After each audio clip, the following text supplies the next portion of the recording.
लहरों से डरकर नौका पार नहीं होती, लहरों से डरकर नौका पार नहीं होती, नन्ही चींटी जब दजाना लेकर चलती है, चढ़ती दीवारों पर 100 बार फिसलती है। मन का विश्वास रगों में साहस भरता है। ठीक है बच्चों, मन का विश्वास रगों में साहस भरता है, चढ़कर गिरना गिर कर चढ़ना ना अखरता है, और कोशिश करने वालों की कभी हार नहीं होती।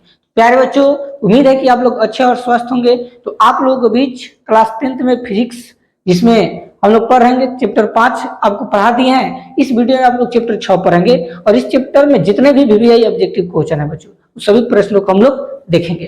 ठीक है, तो शुरू से लेकर अंत तक देखिएगा, और जितना आप लोग को जानकारी होगा बच्चों, ठीक है, जितना आप लोग जानते होंगे उतने सवालों के जवाब भी अपने मनों में दीजिएगा। और जब पूरे वीडियो को देख लीजिएगा तो आप लोग कमेंट में बताइए कि सर मेरा इतना सही है। ठीक है, तो बिना देरी किए शुरू करते हैं। अगर चैनल पर नए होंगे तो चैनल को सब्सक्राइब जरूर कर लीजिएगा। ठीक है, देखिए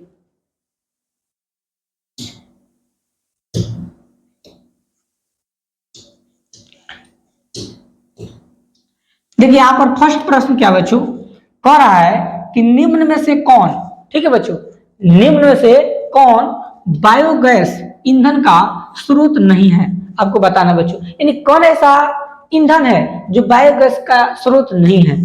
ए लकड़ी, या बी गोबर गैस, या सी नाभिकीय ऊर्जा, या डी कोयला। तो बच्चों याद रखिएगा, लकड़ी, गोबर गैस और कोयला ये तो बायोगैस का ईंधन है, लेकिन जो नाभिकीय ऊर्जा है बच्चों ये आपका बायोगैस ईंधन का स्रोत नहीं है, इसलिए ऑप्शन नंबर सी करेक्ट हो जाएगा। ठीक है, C4 चांद के पार चलो। ठीक है, याद रखिएगा। देखते हैं नेक्स्ट क्वेश्चन नंबर 2 की तरफ। देखिए 2 नंबर क्या कर रहे हैं बच्चों, ग्लोबल वार्मिंग के लिए उत्तरदायी क्या है? ठीक है बच्चों, यानी ग्लोबल वार्मिंग के लिए कौन सा गैस उत्तरदायी होता है आपको बताना है। ए O2, बी NH3, या सी CO2, या डी N2। क्या होगा बच्चों बताइए, ग्लोबल वार्मिंग के लिए कौन उत्तरदायी गैस है? तो याद रखिएगा बच्चों, ग्लोबल वार्मिंग के लिए कार्बन डाइऑक्साइड जरूर होता है बच्चों, CO2। क्या होता है बच्चों, CO2। Option number B correct हो जाएगा। C4 चांद के पार चलो। ठीक है, याद रखिएगा। देखते हैं नेक्स्ट क्वेश्चन नंबर 3 की तरफ।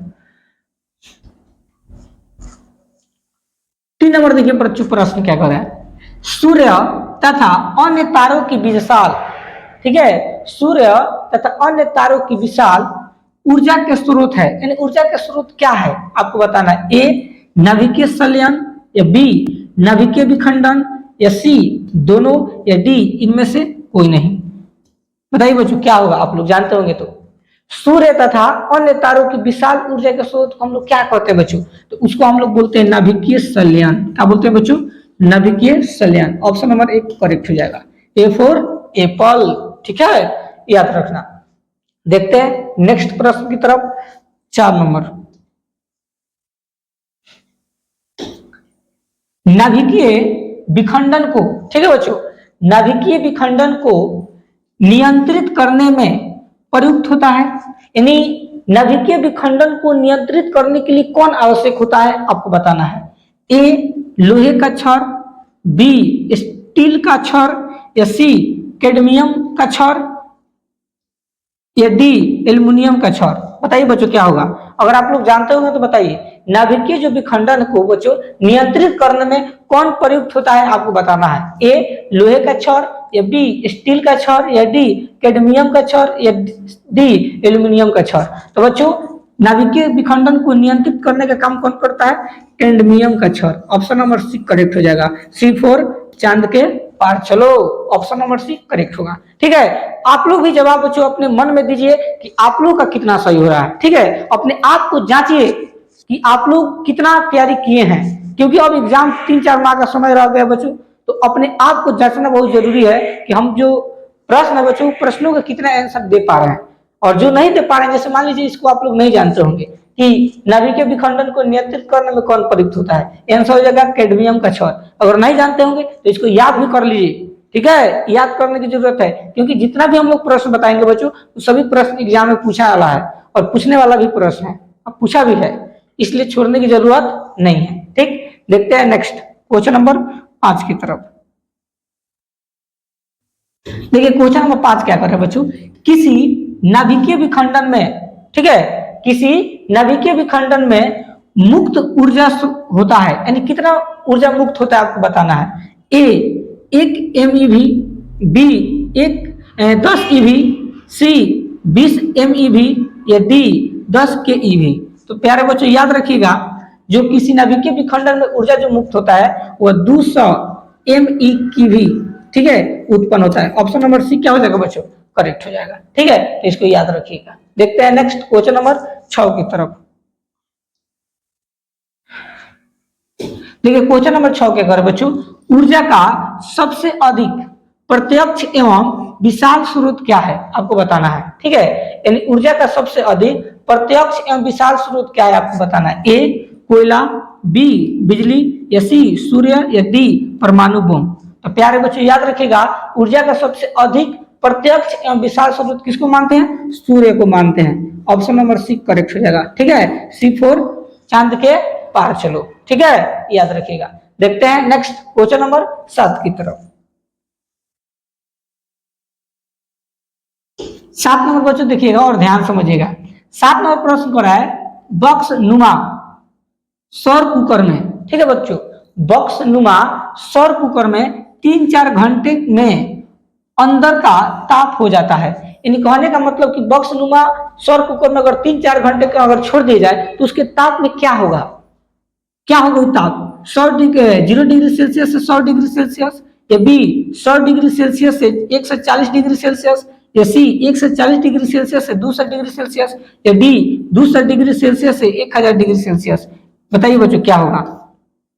तो याद रखिएगा बच्चों, बॉक्स नुमा सौर कुकर में अगर 3 से 4 घंटे के अंदर छोड़ दिया जाए तो उसमें उसके ताप कितना हो जाता है बच्चों, 100 डिग्री सेल्सियस से 140 डिग्री सेल्सियस हो जाता है। ऑप्शन नंबर बी बच्चों करेक्ट हो जाएगा, बी फॉर बिहारी बाबू। ठीक है, देखते हैं 8 नंबर।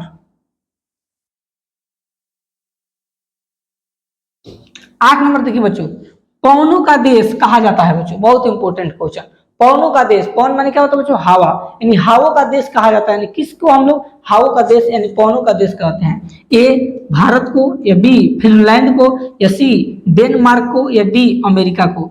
बताइए बच्चों क्या होगा अगर आप लोग जानते होंगे तो याद रखिएगा बच्चों, डेनमार्क जो होता है इसको हम लोग पवनों का देश कहते हैं। ऑप्शन नंबर सी हमारा क्या हो जाएगा बच्चों, करेक्ट हो जाएगा। ठीक है, यानी पवनों का देश किसको कहते हैं बच्चों, डेनमार्क को कहते हैं। ठीक है, याद रहेगा ना। देखते हैं नेक्स्ट क्वेश्चन नंबर 9 की तरफ। क्वेश्चन नंबर 9 कह रहा है पवन विद्युत जनित्र में। ठीक है बच्चों, पवन विद्युत जनित्र में पवन की चाल कम से कम कितनी होनी चाहिए आपको बताना है। ठीक है, पवन विद्युत जनित्र में बच्चों पवन की चाल कम से कम कितनी होनी चाहिए। ए 15 किलोमीटर प्रति घंटा, या बी 150 किलोमीटर प्रति घंटा, या सी 1.5 किलोमीटर प्रति घंटा, या डी 1500 किलोमीटर प्रति घंटा। बताइए बच्चों क्या होगा इसका आंसर। तो याद रखिएगा बच्चों, पवन विद्युत जनित्र में पवन की चाल कम से कम कितनी होनी चाहिए, 15 किलोमीटर प्रति घंटा होना चाहिए। ऑप्शन नंबर ए बच्चों करेक्ट हो जाएगा। ठीक हो, ए फॉर एप्पल। ठीक, देखते हैं 10 नंबर।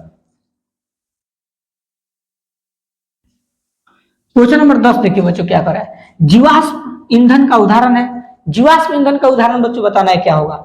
ए कोयला, या बी लकड़ी, या सी गोबर गैस, या डी ये सभी। तो बच्चों जीवाश्म ईंधन का उदाहरण क्या होगा, कोयला भी होता है, लकड़ी भी होगा, गोबर गैस होता है, यानी ऑप्शन नंबर डी करेक्ट हो जाएगा बच्चों, ये सभी। ठीक है, याद रखिएगा ये सभी जो है आपका जीवाश्म ईंधन का क्या बच्चों उदाहरण है। तो ऑप्शन नंबर डी क्या हो जाएगा, करेक्ट हो जाएगा। देखते हैं नेक्स्ट क्वेश्चन नंबर 11 की तरफ।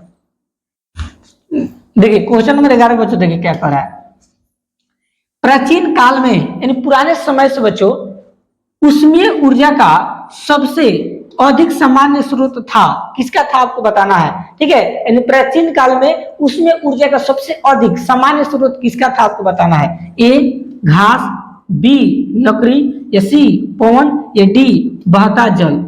ठीक है बच्चों, बताइए बहता जल क्या होगा।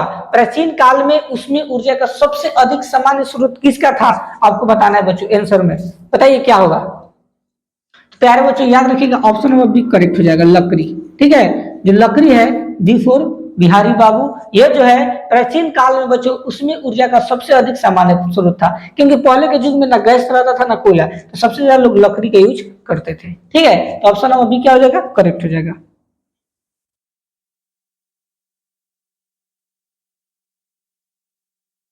देखिए क्वेश्चन नंबर 12 बच्चों ध्यान से समझिएगा। 12 क्या कर रहा है, कार्य करने की क्षमता को कहते हैं, यानी कार्य करने की क्षमता को बच्चों क्या कहते हैं, याद रखिएगा।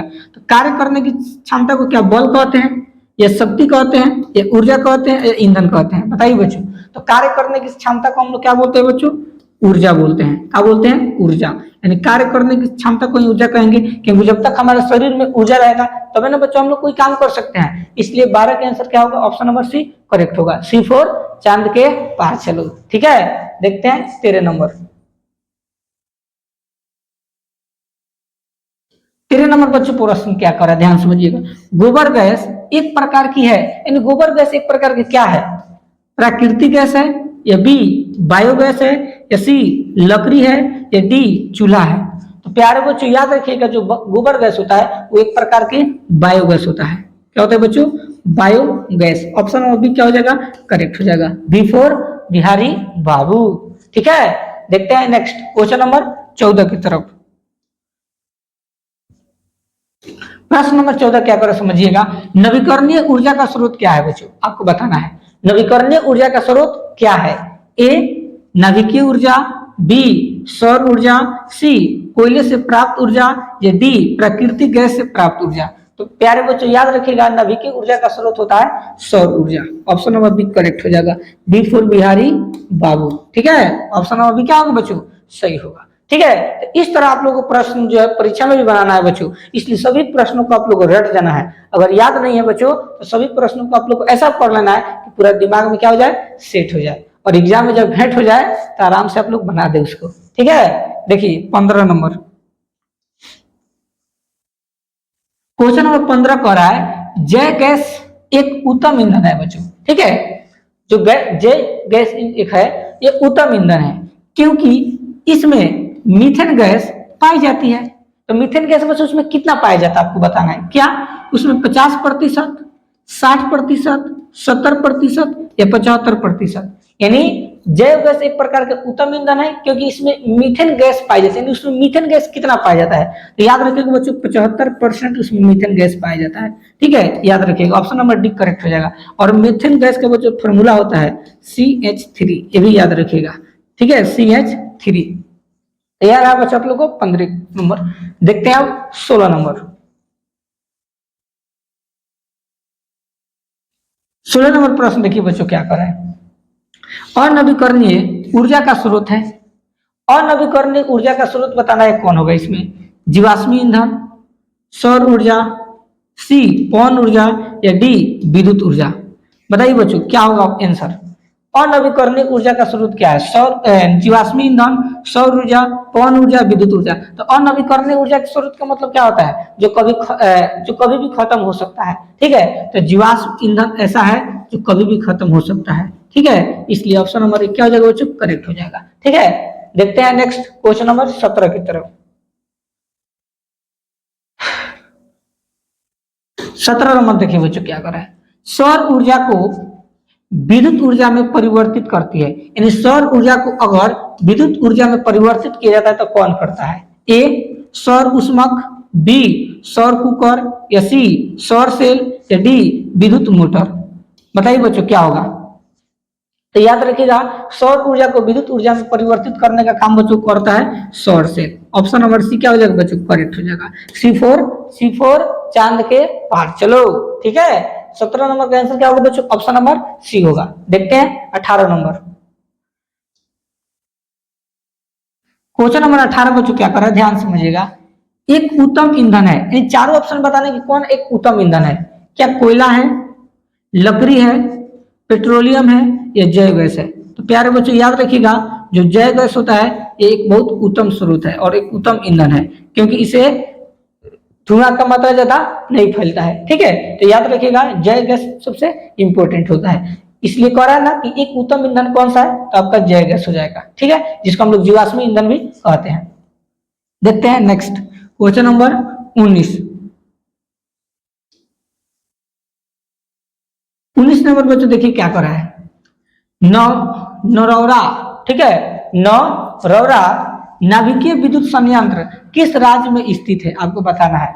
जो नरौरा नाभिकीय विद्युत संयंत्र है ये किस राज्य में स्थित है, राजस्थान में, बी महाराष्ट्र, या सी उत्तर प्रदेश, या डी गुजरात। तो प्यारे बच्चों याद रखिएगा, नरोरा नाभिकीय विखंडन, नरोरा नाभिकीय जो विद्युत संयंत्र है बच्चों वो आपका उत्तर प्रदेश में स्थित है। ऑप्शन नंबर क्या हो जाएगा बच्चों, सी करेक्ट हो जाएगा। C4 क्या होता है बच्चों, चांद के पार चलो, यानी उत्तर प्रदेश में जो है नरोरा नाभिकीय विद्युत संयंत्र क्या किया गया है, स्थापना किया गया है। ठीक, देखते हैं 20 नंबर।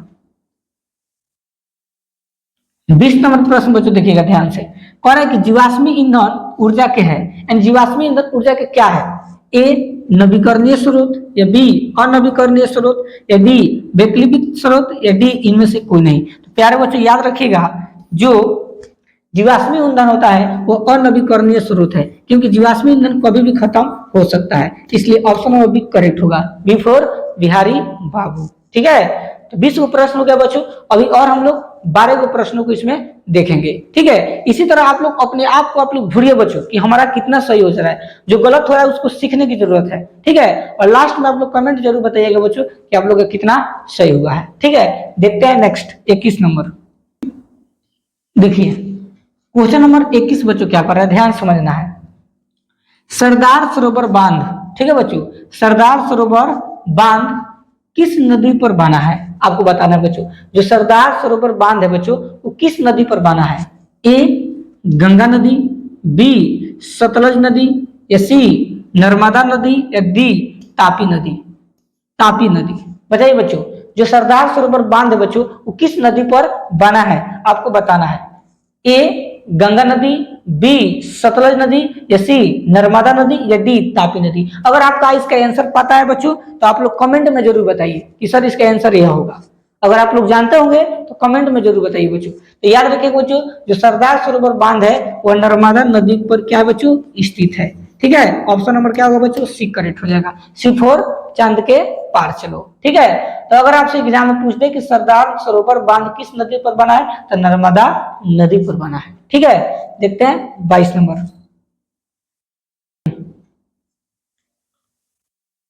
देखिए क्वेश्चन नंबर 22 बच्चों क्या कर रहा है, ध्यान समझना है। टिहरी बांध किस नदी पर बना है, आपको बताना है कि जो टिहरी बांध है वो किस नदी पर बना है। ए गंगा नदी, बी सतलज नदी, या सी यमुना नदी, या डी नर्मदा नदी। तो प्यारे बच्चों याद रखिएगा, जो टिहरी बांध है वो गंगा नदी पर बना है, इसलिए ऑप्शन नंबर क्या हो जाएगा बच्चों, ये हम लोग का करेक्ट हो जाएगा। ठीक है, देखते हैं नेक्स्ट क्वेश्चन नंबर 23 की तरफ। क्वेश्चन नंबर 23 क्या कर रहा है, भारत का पवन ऊर्जा द्वारा विद्युत उत्पादन करने वाले देशों में कौन सा स्थान है, आपको बताना है। ए दूसरा स्थान, बी तीसरा, सी चौथा, या डी पांचवा। तो प्यारे बच्चों याद रखिएगा पांचवा स्थान था, ऑप्शन नंबर डी क्या हो जाएगा बच्चों, करेक्ट हो जाएगा। ठीक है, देखते हैं नेक्स्ट क्वेश्चन नंबर 24 की तरफ। क्वेश्चन नंबर 24 कर रहा है, सौर सेल बनाने के लिए, ठीक है बच्चों, सौर सेल बनाने के लिए किसका उपयोग किया जाता है। ए लोहा का, बी चांदी, सी तांबा, या डी सिलिकॉन। तो प्यारे बच्चों याद रखिएगा, सौर सेल बनाने के लिए हम लोग सिलिकॉन का प्रयोग करते हैं, ऑप्शन नंबर डी क्या हो जाएगा बच्चों, करेक्ट हो जाएगा। ठीक है, देखते हैं नेक्स्ट क्वेश्चन नंबर 25 की तरफ। 25 नंबर देखिए प्रश्न क्या कर रहा है, बांध के द्वारा स्थापित टरबाइन ज्वारीय ऊर्जा को किस में रूपांतरित करती है। ए पवन ऊर्जा में, बी विद्युत ऊर्जा, सी स्थितिज ऊर्जा, या डी दिश धारा। तो प्यारे बच्चों याद रखिएगा, बांध के द्वारा स्थापित टरबाइन जो है किसमें रूपांतरित करता है बच्चों, तो विद्युत ऊर्जा में रूपांतरित करता है, ऑप्शन नंबर बी बच्चों करेक्ट हो जाएगा, बी फॉर बिहारी बाबू। ठीक है, देखते हैं नेक्स्ट क्वेश्चन नंबर 26। देखिए क्वेश्चन नंबर 26 क्या कर रहा है, विद्युत संयंत्र केवल तभी प्रचालित होते हैं जब महासागर के पृष्ठक पर जल का ताप तथा 2 किलोमीटर तक की गहराई पर जल के ताप में अंतर हो। कितना अंतर होना चाहिए बच्चों, 10 डिग्री सेल्सियस का, या बी 15 डिग्री सेल्सियस, या सी 20 डिग्री सेल्सियस, या डी 25 डिग्री सेल्सियस। तो प्यारे बच्चों याद रखिएगा, 20 डिग्री सेल्सियस का अंतर होना चाहिए। ऑप्शन नंबर सी बच्चों करेक्ट हो जाएगा। C4 चांद के पार चलो। ठीक है, देखते हैं 27 नंबर। क्वेश्चन नंबर 27 क्या कर रहा है, हाइड्रोजन बॉम्ब किस अभिक्रिया पर आधारित है। ठीक है बच्चों, हाइड्रोजन बॉम्ब किस अभिक्रिया पर आधारित है। ए नाभिकीय विखंडन, बी नाभिकीय संलयन, सी दोनों, या डी इनमें से कोई नहीं। तो प्यारे बच्चों याद रखिएगा, नाभिकीय संलयन पर हाइड्रोजन बम क्या होता है बच्चों, आधारित होता है। ऑप्शन नंबर बी करेक्ट हो जाएगा, बी फॉर बिहारी बाबू। ठीक है, देखिए 28 नंबर। क्वेश्चन नंबर 28 कह रहा है, तारापुर नाभिकीय विद्युत संयंत्र किस राज्य में स्थित है। ए महाराष्ट्र, बी राजस्थान, सी तमिलनाडु और डी गुजरात। तो प्यारे बच्चे याद रखिएगा, तारापुर नाभिकीय विद्युत संयंत्र बच्चों महाराष्ट्र राज्य में स्थित है। ऑप्शन नंबर ए बच्चों क्या हो जाएगा, करेक्ट हो जाएगा। ठीक है, देखते हैं 29 नंबर। 29 नंबर देखिए प्रश्न क्या कर रहा है, राणा प्रताप सागर नाभिकीय विद्युत संयंत्र किस राज्य में स्थित है। आपको बताना है, राणा प्रताप सागर नाभिकीय विद्युत संयंत्र किस राज्य में स्थित है। गुजरात, तमिलनाडु, महाराष्ट्र, राजस्थान। तो प्यारे बच्चों राजस्थान में स्थित है। ऑप्शन नंबर डी क्या हो जाएगा बच्चों, करेक्ट हो जाएगा, याद रखिएगा। ठीक है, देखते हैं 30 नंबर। क्वेश्चन नंबर 30 कह रहा है, कल्पकम नाभिकीय विद्युत संयंत्र किस राज्य में स्थित है। ए उत्तर प्रदेश, बी तमिलनाडु, सी कर्नाटक और डी गुजरात। तो बच्चों याद रखिएगा, कल्पकम नाभिकीय विद्युत संयंत्र जो है आपका तमिलनाडु राज्य में क्या है बच्चों, स्थित है। ऑप्शन नंबर बी क्या हो जाएगा, करेक्ट हो जाएगा। ठीक है, देखते हैं नेक्स्ट प्रश्न। देखिए क्वेश्चन नंबर 31 क्या करे बच्चों, काकरापार ठीक है नाभिकीय विद्युत संयंत्र किस राज्य में स्थित है। ए तमिलनाडु, बी उत्तर प्रदेश, सी गुजरात और डी कर्नाटक। तो प्यारे बच्चों याद रखिएगा, काकरापार नाभिकीय विद्युत संयंत्र जो है बच्चों गुजरात राज्य में स्थित है। ऑप्शन नंबर बच्चों सी हो जाएगा करेक्ट, सी फॉर चांद के पार चलो। ठीक है, देखते हैं लास्ट प्रश्न 32 नंबर। क्वेश्चन नंबर 32 कह रहा है, कैगा नाभिकीय विद्युत संयंत्र किस राज्य में स्थित है। आपको बताना, ए गुजरात, बी कर्नाटक, सी राजस्थान और डी महाराष्ट्र। तो प्यारे बच्चों कैगा नाभिकीय विद्युत संयंत्र जो बच्चों कर्नाटक राज्य में स्थित है। ऑप्शन नंबर बी बच्चों करेक्ट हो जाएगा, बी फॉर बिहारी बाबू। ठीक है, तो बच्चों इस चैप्टर में मस्त वीवीआई ऑब्जेक्टिव 32 को प्रश्न था। आप लोग बताइए कमेंट में कि आप लोग का 32 को में कितना सही है। ठीक है, और अगर आप चैनल पर नए होंगे तो चैनल को सब्सक्राइब जरूर कर दीजिएगा। इसी तरह का टॉपिक हम नेक्स्ट वीडियो में लेकर आएंगे, तब तक के लिए धन्यवाद।